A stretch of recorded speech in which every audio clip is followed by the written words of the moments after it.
Cricket से जुड़ी तमाम खबरें, वर्ल्ड रिकॉर्ड, आईसीसी रैंकिंग और आने वाली सीरीज के शेड्यूल से बाखबर रहने के लिए सब्सक्राइब करें बीओ ऑफिशियल चैनल को और दबाएं बेल के बटन को ताकि आप हमारी लेटेस्ट वीडियो सबसे पहले देख सकें। शुक्रिया।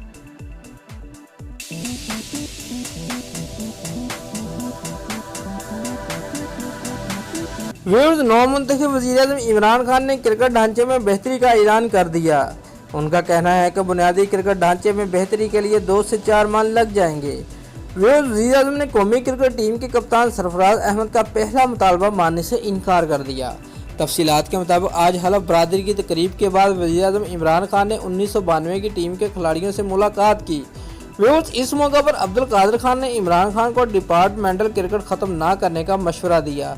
ताहम इमरान खान ने डिपार्टमेंटल क्रिकेट को ख़त्म करने का अंदिया इससे कबल कप्तान सरफराज अहमद ने इमरान खान से पहले मुतालबा करते हुए कहा था कि ख्वाहिश है कि कप्तान इक़्तिदार में आकर डिपार्टमेंटल क्रिकेट को बंद ना करे। व्यूअर्स, वाज़ेह रहे कि इमरान खान डिपार्टमेंटल क्रिकेट को तबाही की बड़ी वजह समझते हैं। दोस्तों, अगर आपको हमारी ये वीडियो पसंद आई है तो लाइक और कमेंट लाजमी करें और हमारे चैनल को सब्सक्राइब करना मत भूलिए। शुक्रिया।